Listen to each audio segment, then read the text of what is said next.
Hello everyone, नमस्ते। Welcome to voice of M. आज मैं 3 मुद्दों के ऊपर बात करूंगा और आज मैं इस बात को साबित करूंगा कि हमारे यहाँ हिंदुस्तान में किसी भी सरकार का एजेंडा या किसी का भी एजेंडा प्रॉब्लम को सॉल्व करने का नहीं है। किसी की नीयत नहीं है प्रॉब्लम को सॉल्व करने की। हर एक कोई बस प्रचार करना चाहता है। तो पहला मुद्दा जो आज मैं बताता हूँ कि मैं आज न्यूज़ में देख रहा था। बहुत सारा अनाज पंजाब में मंडियों में जाके मतलब वो वेस्ट हो गया बारिश के चक्कर में। और ये कोई मतलब गलती ये नहीं थी कि अनटाइमली ये बारिश आ गई, इस वजह से अनाज भीग गया और ख़राब हो गया। प्रॉब्लम ये थी कि वहाँ स्टोरेज फैसिलिटीज़ एडिक्वेट नहीं है। लोगों को बोरों का मतलब किसान वहाँ आता है, बोरों में अपना अनाज रखता है। वो बोरे ही नहीं थे तो उन्हें वहाँ पे बारिश आई और उनका अनाज सारा भीग गया। एक छोटा सा शेड लगाना मतलब कितना इंफ्रास्ट्रक्चर कॉस्ट लगेगा, कोई बहुत बड़ी चीज़ तो है नहीं। और वो तक नहीं किया गया। और आपको पता है कितना अनाज बर्बाद हुआ है? इतना अनाज बर्बाद हुआ है कि बिहार को 1 साल तक वो अनाज से मतलब खिलाया, बिहार की जनता को खिलाया जा सकता था। हिंदुस्तान जैसा देश जहाँ पे इतनी भुखमरी है, लोगों को खाने को नहीं मिल रहा, इतने गरीब लोग हैं, वहाँ इतना अनाज पूरे साल भर की इतने किसानों की मेहनत को हम यूं ही धुलने देते हैं। क्यों? क्योंकि इसका पहले प्रचार किया जाएगा, इसके बारे में इसका क्रेडिट लिया जाएगा और उसके बाद जाके इसका कुछ किया जाएगा। दूसरी चीज़, इतनी बड़ी प्रॉब्लम है यहाँ पे, मतलब इतने सालों से ये प्रॉब्लम है जो पराली है। पराली जलाई जाती है, धुआं होता है, दिल्ली के लोगों के को जानलेवा दिक्कतें होती हैं। आपको पता है इस धुएं से क्या होता है? इस धुएं से मतलब ये धुआं इतना जहरीला है जितना कि एक पूरा पैकेट या 2 बड़े पूरे पैकेट सिगरेट के जितना पीना होता है, जिसमें 20 सिगरेट्स होती हैं।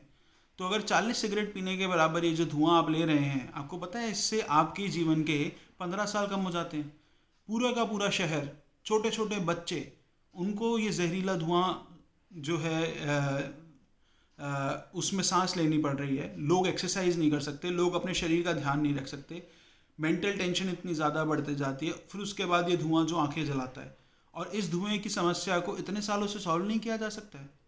मैं बचपन से दिल्ली से एसोसिएटेड रहा हूँ और मुझे पता है कि पहले ऐसा नहीं हुआ करता था। ये सब इसलिए है कि दिल्ली के आसपास जो राज्य हैं जहाँ पे पराली जलाई जाती है, वहाँ अलग अलग सरकारें हैं। हर सरकार दूसरे को नीचा दिखाना चाहती है और हर सरकार इस प्रॉब्लम को अगर सॉल्व करेगी तो उसका क्रेडिट लेना चाहती है। मैं अभी पीछे न्यूज़ में देख रहा था, पंजाब में तो वो साफ बोल देते हैं जी हमारे पास स्टोरेज के लिए जगह नहीं है, पराली को हम तो जलाएंगे।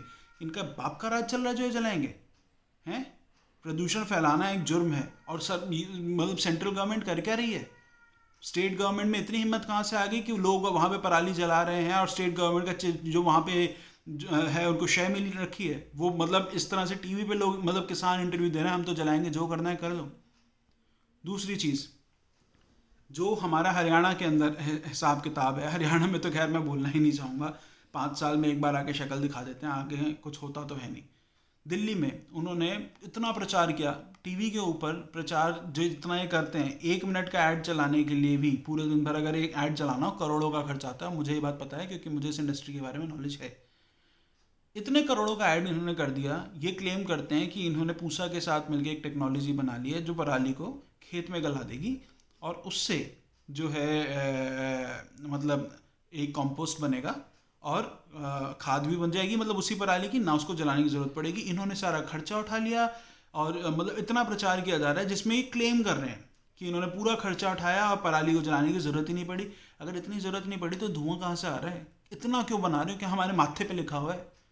मतलब सांस की तकलीफ हो रही है, आंखें जल रही हैं, इस इन जलती आंखों में भी लोगों को काम करने जाना पड़ता है। ये आपके बच्चे हैं, ठीक है, जो जाके नौकरियां कर रहे हैं, जो बाहर घूम रहे हैं, जो इस जहरीली हवा में सांस ले रहे हैं, जिनकी ज़िंदगी के 15 साल सिर्फ इस वजह से ख़त्म हो रहे हैं। ये वही जहरीला धुआं है जो आप अपने बच्चों को बोलते हो कि सिगरेट वगैरह मत पियो। ये वही जहरीला धुआं है जिससे लोगों को कैंसर होता है। और ये वही जहरीला धुआं है जो हर साल दिल्ली की जनता, दिल्ली के बच्चे मजबूर होते हैं इसी जहरीली हवा में सांस लेने के लिए, और इसका कोई कुछ नहीं कर पाया। क्या आप बात कर रहे हो यहाँ पे कि आप चाइना के साथ कॉन्फ्लिक्ट कर रहे हो, बड़ी बड़ी डीले कर रहे हो? मतलब किस तरीके के क्लेम्स हैं जब आप एक छोटी सी प्रॉब्लम को सॉल्व करने के लिए इतने साल हो गए और उसका एक हल नहीं निकल पाया? मतलब क्या मजाक चल रहा है? तीसरी चीज़ मैं आपको बताता हूँ जो बहुत ही फनी है आज, कि जो है एक इन्होंने कोविड का हॉस्पिटल बनाया अभी पीछे कोविड के लिए जगह जगह पे कोविड सेंटर्स बने थे, तो एक बना होगा। मैं न्यूज़ में देख रहा था कि एक हॉस्पिटल बना, कोविड स्पेशलिटी हॉस्पिटल, उसके अंदर जो इमरजेंसी सर्जरी वार्ड है उसका दरवाज़ा बनाना भूल गए और उसको बोल रहे हैं टेक्निकल मिस्टेक है। चलो भाई, भूल गए तो दोबारा बना लो, कम से कम अब तो बना सकते हो। नहीं बना सकते तो कोई ढंग का अरेंजमेंट तो कर सकते हो।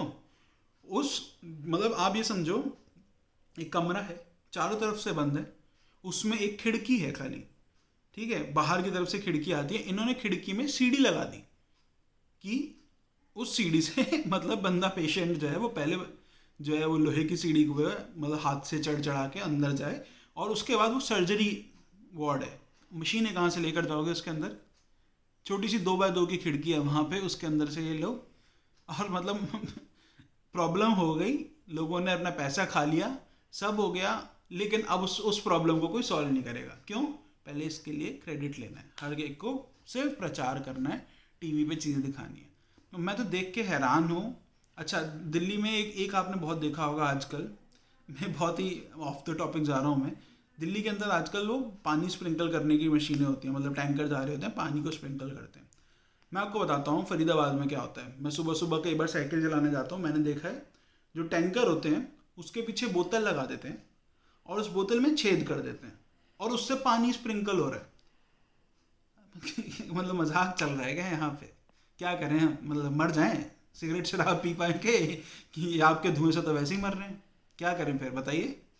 कुछ सेहत का ध्यान रखिए। करोड़ों लोग हैं आपके दिल्ली के अंदर जो रहते हैं, पराली जलाएंगे आप, ठीक है, मतलब उसको जलाने से रोका नहीं जा सकता। दिवाली के पटाखे जरूर से रोकने हैं आपको। आपने जो है क्या कहते हैं, मतलब इतने लोगों को सांस से संबंधित समस्याएं हो रही हैं, कुछ नहीं करना। इतने साल हो गए, आज तक कुछ नहीं कर पाए, तो ये आप सबका कलेक्टिव फेलियर है। चाहे वो बीजेपी हो, चाहे वो कांग्रेस हो, चाहे वो आप हो, ये जनता किसी एक पार्टी के लिए नहीं है, जनता इस देश की है। अगर आप में से कोई भी कुछ नहीं कर पाया आज तक, तो आपको जो आप ये पूसा के साथ बनाए हुए आप जो वो दिखाते हैं, क्या कहते हैं, अपना दिखाते हैं कि आपने इतने बड़ी टेक्नोलॉजी बना ली, सब कर लिए, सब बर्बाद है। अगर आप इसका सोल्यूशन नहीं निकाल पाए, अगर आप प्रदूषण को आज तक कंट्रोल नहीं कर पाए, ये सारा कुछ बर्बाद है। अगर आज तक भी, इतने साल हो गए, आप आज तक अपना जो अनाज होता है उसको स्टोर करने के लिए एडिक्वेट फैसिलिटीज़ अभी तक नहीं बना पाया। आज़ादी को इतने साल हो गए हैं, एक वेयर हाउस बनाने में कितना खर्च लगता है, कितना खर्च लगता है? एक टैंक कम मंगा लो, इतने लोग भूखे मरते हैं। आज इतना अनाज बर्बाद हुआ, इतना अनाज बर्बाद हुआ, जिससे आप कितने लोगों का पेट भर सकते थे। एक टैंक कम मंगा लेते, एक राफेल जेट कम मंगा लेते। नहीं, हमें करना है प्रचार। हमें छोटी छोटी चीज़ों को भी, जिससे आपका कुछ लेना देना नहीं है, उसका क्रेडिट आप खाएंगे। मरी जनता बिल्कुल, जिसने अपना पूरा का पूरा अपने आप को झोंक के कोई एक चीज़ बनाई है, आपके डिफेंस के लोग जिन्होंने अपने आप को झोंक के आपके देश की रक्षा करी है, उन सब का क्रेडिट आप खाओगे और 5 साल बाद हाथ जोड़ के वोट मांगने आओगे। हमारे माथे पे नहीं लिखा है, बहुत हो गया। पिछली बार जब हम वोट देने गए थे, लोग बोल रहे थे कि हम वोट सिर्फ इसलिए दे रहे हैं कि हमारे पास कोई ऑप्शन नहीं है। लेकिन अगर हमारे पास कोई ऑप्शन नहीं है, इसका मतलब ये नहीं है कि हम आगे भी ऐसे ही करते रहेंगे। समझ जाइए। जय हिंद।